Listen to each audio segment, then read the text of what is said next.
Welcome to the Unstuck and Happy podcast.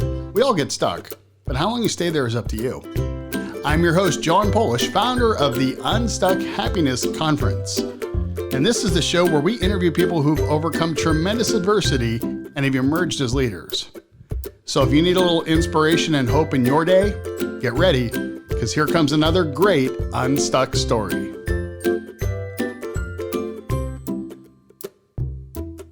Well, welcome back. Just to be clear, you may be listening to this on the Unstuck and Happy podcast or on the Getting Stronger podcast, which is a new podcast that we're launching specifically for the Route 91 community, those impacted by the events of 1 October 2017 here in Las Vegas. And so today's interview is definitely one that crosses over into both categories for sure. As you know, a lot of my work deals in trauma and tragedy, and I've heard tons of stories, some very powerful stories, but none that have grabbed me quite like the one you're going to hear today. So welcome to the show, Nadine Lusmoeller. Hi, John. Did I say that right? We good? Yes. Alrighty. So Nadine, let's just jump right in. Tell us a little bit about your story. Well, it's like you already said, it's probably part of one of your, sorry, I just That's lost okay. it. Let's go back to, from what I remember of your story, it started off back in Germany, right? Yes, I was born and raised in Germany. I came to the United States about 10 years ago.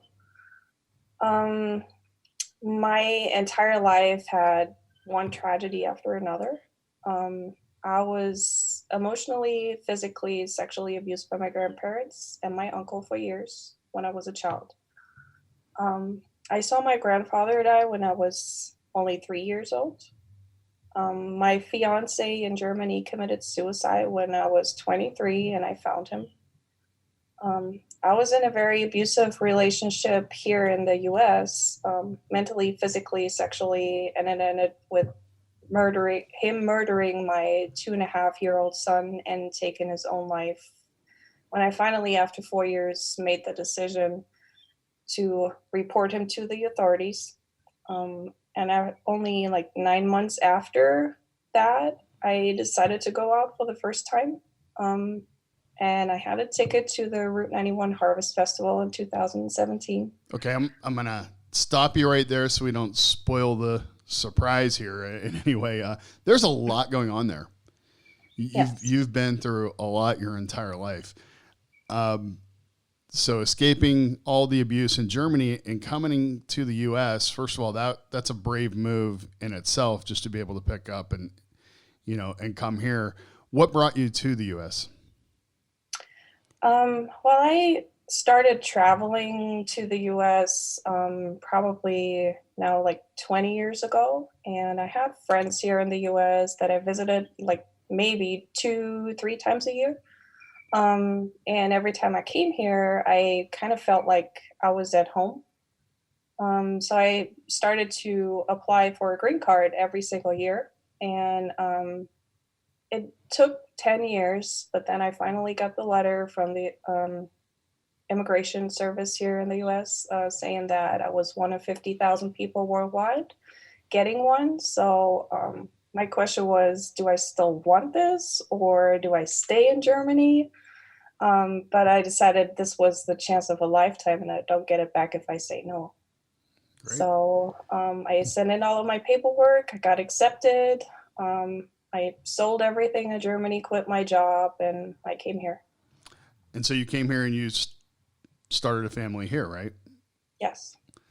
And first of all, such powerful story up till this point, but then tell us a little bit about that. How old was your son at the time? It was your son, right? Yeah, 2.5. 2.5. And this happens. Man, how do you even continue to move on when something like that happens? It's just has to be. When it happened, I think I was like not really present. I I did not agree. I did not want to look at any of it. Um, I just put it somewhere and did not look at it at all. Which honestly is a pretty normal response at that time. It's you kind of the fight or flight kicks in and you just kind of do what you have to do for a while. I'm so sorry, first of all. Thank you. No one should have to go through that. You know, we had an experience like this about a month ago in my family. Um, I have a cousin a second cousin, I actually don't know him, but I knew his dad and that. And his 4-year-old was murdered. And what do you say? What would have helped you at that time? What can people say to you when something like that happens? Um, I'm not sure if there's anything. I mean, if it's simply I'm here and I'm here when you're ready, that that is probably the best thing somebody can do. And that's kind of what happened with you, right? You had some friends that were trying to encourage you to get out and try and enjoy life again, right? Yeah, somebody gave me a free ticket to the concert, and I decided, okay, maybe I should do something, just go out. And it sounds like a logical thing, right? We're going to try and go out and have some fun and go to a concert and tell us what happened next. Um, well, I had a free ticket for all 3 days of the Route 91 Harvest Festival, but I already had plans for the Friday night, so I did not go then. On Saturday, I had to work, so I was too tired to go.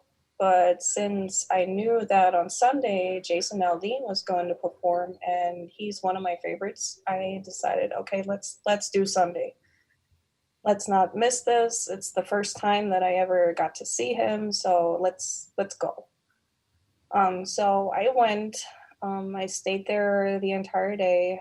Um, and everybody probably knows what happened when he came on stage. Somebody started shooting at us, and I got shot myself, and I nearly died that night. Wow. So I met Nadine back in March.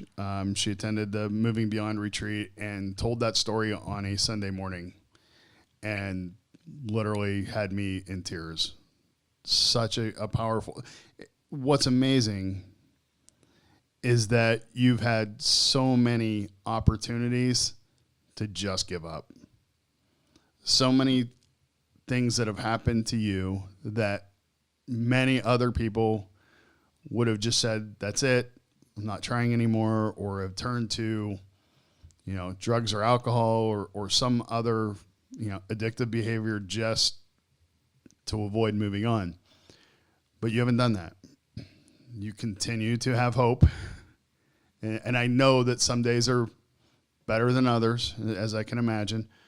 And then, of course, after that, we end up in a pandemic where for all of us, our support systems and that connection that we desperately need with others is kind of taken from us. So that makes things a little bit more difficult. Where does the hope come from for you? It's hard to tell. When everything happened before 1 October, I don't even know, to be honest. I don't know. Um, Maybe it was just something inside of me that I cannot even put my finger on, um, that said, you have to keep moving. Um, when 1 October happened,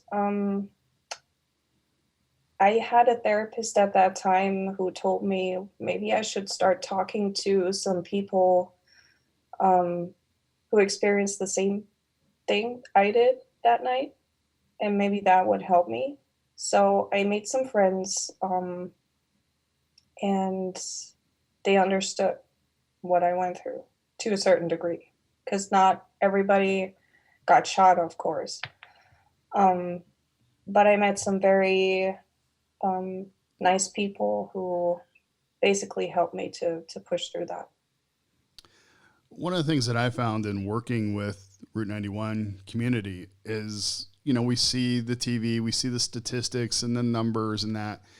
But when you realize that every person that was at that concert has a story and something that brought them to that moment, you know, it becomes really powerful. And to hear your story, you know, and I've heard other stories that, you know, maybe not to the extent of yours, but, you know, concerts are an opportunity for people to either celebrate or help them move on, or to, you know, attempt to just go out and have a good time.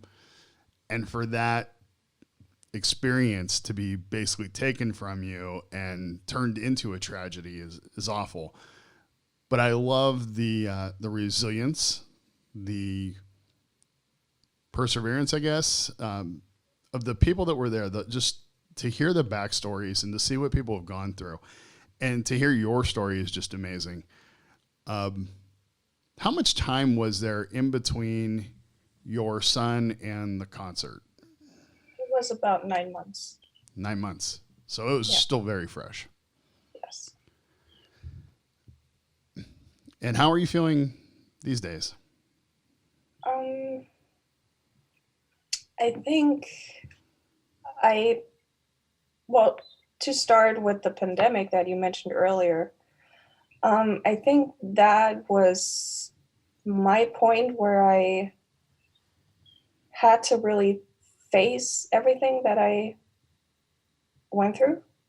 Before, I was really good at putting everything in a box and drowning it on the bottom of the ocean. Every now and then it would come up. I would put more weight in it so it doesn't come back. But with the pandemic, it took away all of the strategies that I had in place to keep it buried. And then it's not working anymore. And you know, if you take away everything that I had in place, like going to concerts, volunteering at a hospital, going out with friends, all of that was gone with just one day when they shut everything down.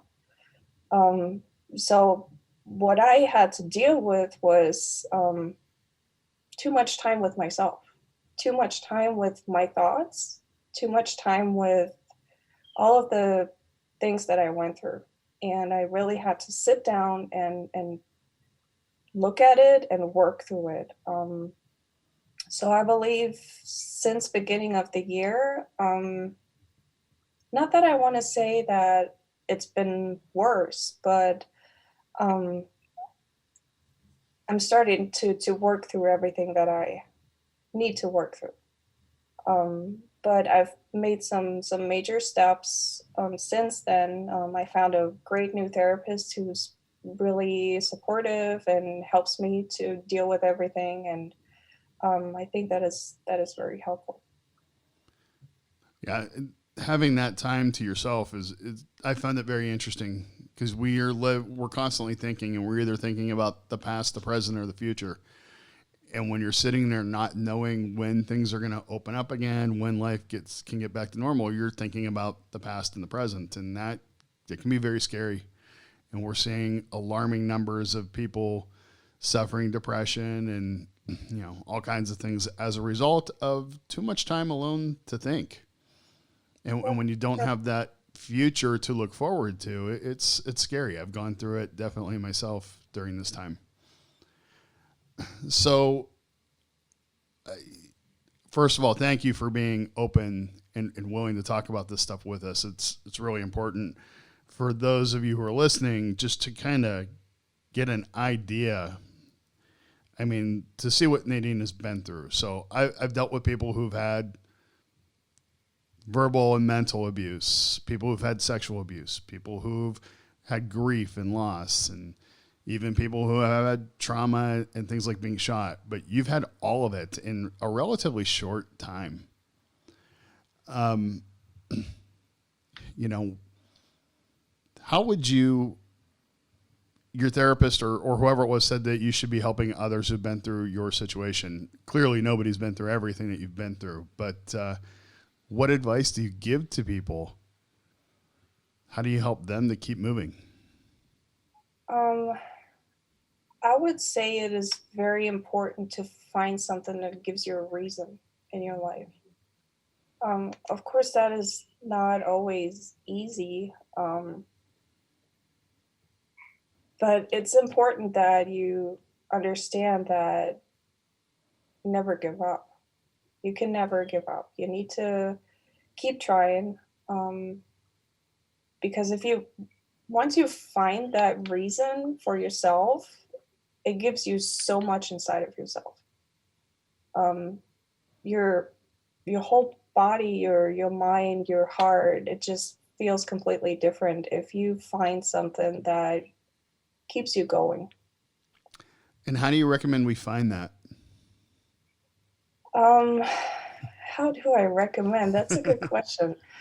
Um, well, if you like art, go out and do that. I personally do photography, for example. If you like helping others, find something where you can be involved in the community. I also do that. I volunteer at a local hospital. Um, I also did a support group for other Route 91 survivors for a while. Um, so, whatever it is that gives you that special feeling inside of yourself, do it. And I would go a step further and say, if you can find a way to combine those things, what you love and what you're good at, with helping others, and if you can find a way to work those together, you will find so much purpose and meaning in your life that you'll be able to pick up and move on. I spent years as a teacher. I enjoy the teaching process. I don't enjoy the school systems at all. I got an opportunity to start teaching in the business world, which was great. And when I had trauma and tragedy in my own life, I was able to take a lot of the systems and things that I had learned and discovered over time and put those into practice, so that now I can go teach people who've experienced trauma in their own lives. And I tell you, I would have never imagined, because I spent about 5 years in that darkness too after I lost my daughter, that I was just wandering around trying to figure out, what's next. And I was very inward focused, like, how can I get myself better? When I started using my gifts and talents to help others, and I didn't look at it as my gifts and talents, I was just, I was talking and realized I had something. I started finding a fulfillment in my life that I never thought was possible.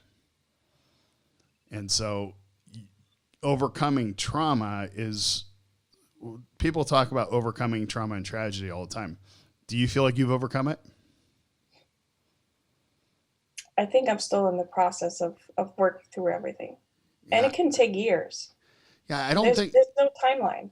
I don't think we ever overcome it. I don't think we ever get through it. What we do is we learn how to use it for good. And we learn how to take our pain. And, I went to a comedy club last night. I have some friends that are comedians. So I went and watched them at a comedy club. And one of the things that I found really interesting, and they teach this in comedy all the time, is they say, take your deepest pain and find a way to communicate that to others and make them laugh. And I think, okay, that sounds really dark and kind of twisted, that I'm going to use my worst moments to make others laugh. But they do it. And I'm not suggesting that we do that by any means, but if we can go to those moments that are some of our deepest and darkest moments, and we can use them to help others in any way, there's so much power there. And I think trying to just get over it, we're going to constantly fail and constantly be set back. But when we can learn to just kind of embrace it and say, this is part of who I am now, this is what has happened in my life, but here's some of the good that I've learned from it, and here's how I can help myself and others down the road. That's where the power is in the trauma and tragedy. And that's what I see that you're constantly doing, constantly trying to do. And of course, we all have our setbacks in that, but appreciate that you even show up to events, let alone participate, get involved, help and lead. So, Yeah, sometimes it's not easy, but I have a very good friend who keeps pushing me. yes, you do. Very familiar with that. Yeah. Uh, Talk about that for a minute. How helpful has that been in your life to have somebody pushing you like that? I think if I did not have that friend in my life, I would probably stay here in my apartment and only spend time with my dog, only do what's necessary. Um, Even though before I met her, I was okay with going to events by myself. Just like Route 91, I went by myself. But I believe I have a very big support system in place there to keep me from away from that dark space that I go into sometimes. And she just helps me to move on. Yeah, I think it's important. I think it was Jim Rohn once said, you become like the five people you hang around the most. And I think it's very easy to find those people that will agree with us that our lives have been difficult and unfair and that we should sit around and feel bad, and that there's nothing wrong with that. But when you can find those people that say, no, get up, go use this for good, go help other people, go get involved, do some things for yourself, that there's a lot of power in that, in finding those people and also being that for someone else, for sure. Yes, I agree. Yeah. So, what are you doing these days to help yourself? Well, these days it's kind of difficult. There is no concert, there is no volunteering, um, but I still try to go out every once in a while, just do something that makes me feel good. If it's like going on a weekend trip somewhere just to see the ocean, or if it's going out to do some photography, um, that is still helpful, very helpful. And Very making good. plans for the future is very important as well. Absolutely. Making plans. When this whole pandemic hit, one of the things that I kept saying over and over again was, I'm going to do a lot of the work now so that I'm prepared to reach my goals when this is over. And I had people, no, you need to do it right now. Well, if I focus on the right now, I'm going to drive myself crazy because I can't do the things I want to do right now, but I can prepare for when I can. So having goals, having that vision, I think is really important. We talked about how you don't always get over it. So what do you do with it? Is there anything that you do now to help yourself continue to process everything that you've been through? Um, I think working with a professional, in my case, is very important. And we've been working on processing all of the traumas piece by piece. It's not just okay, here's the big thing and let's just work through it and done. That's unfortunately not how it works. Um, but we pick up piece by piece so I always say that, before I walk through like a corridor with doors on each side, they were all closed and all of my traumas were behind those doors. And I just kept walking, walking, walking, and I did not look at anything what was behind any of those doors. Right now, with the work that I'm doing in therapy, all of those doors open up, and I'm standing in front of this huge pile of broken glass and or whatever is broken, and it's like a huge mountain. And I only picked up maybe 3 pieces so far, but I keep looking at every piece. Where does it fit in? And or just put it aside for right now and keep looking for the pieces that I can pick up and put together right now. This may take forever. I don't know. It may just take a year and I'm done with it. But with the work that I'm doing in therapy, I'm picking up the pieces at least and try to fit them back together. Wow. Did you come up with that corridor analogy yourself? Yes. I love that on so many levels. First thing that comes to my mind is walking down that hallway. There's fear. And I would say, do you notice the fear being any different, whether the doors were closed or open? I think the fear when I walked through it when the doors were closed was a lot bigger,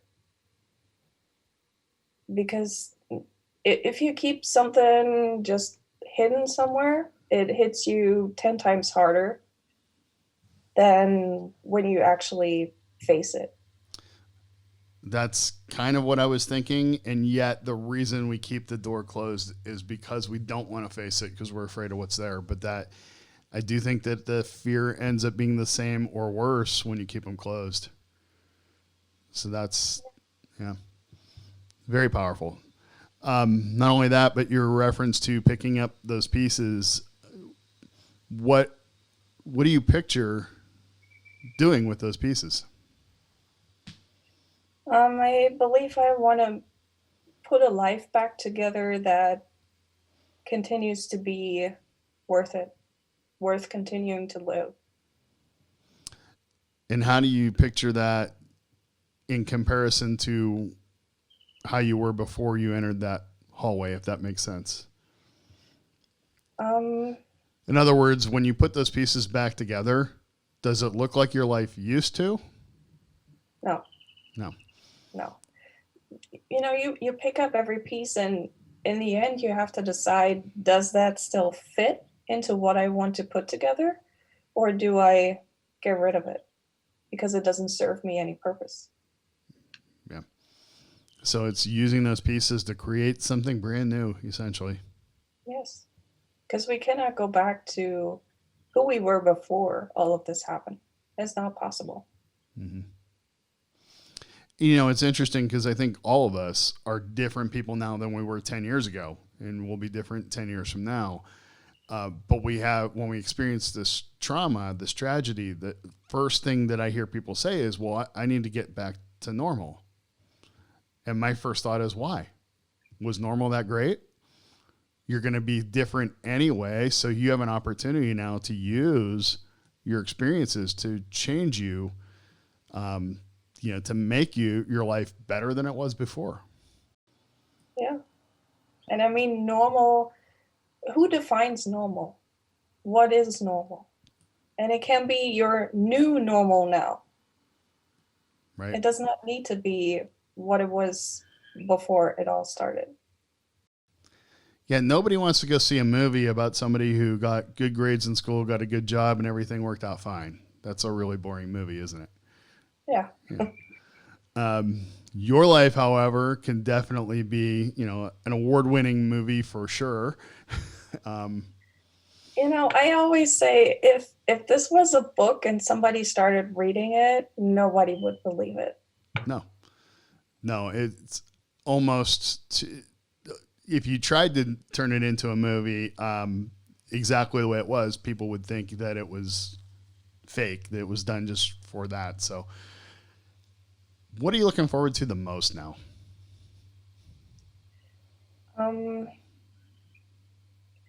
What I'm looking forward to is to see, when I put all those pieces that we talked about before, when I put all those pieces back together, what is it going to look like?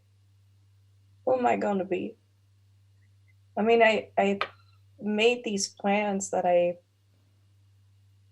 want to follow, hopefully when all of this pandemic stuff ends, and who I can become after that. Awesome.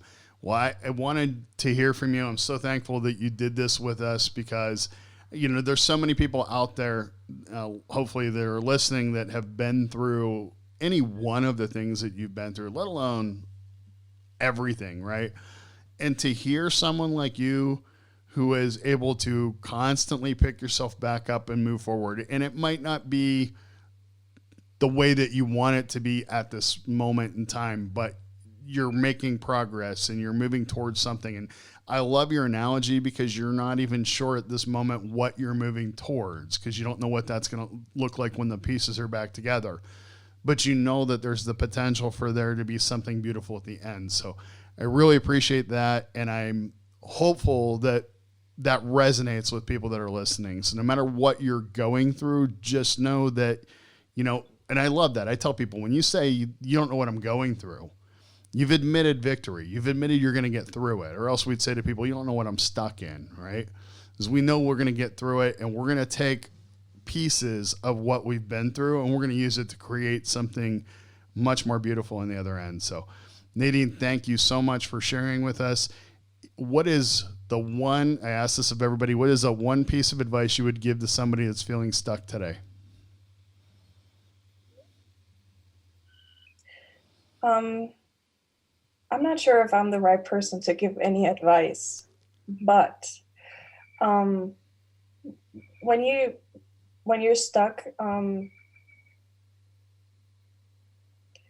I guess the question you have to ask yourself is, does being stuck and staying stuck really serve your purpose? Isn't it more painful to stay in there instead of putting the effort in to be able to see the beautiful sunset at the end of the day and being able to breathe?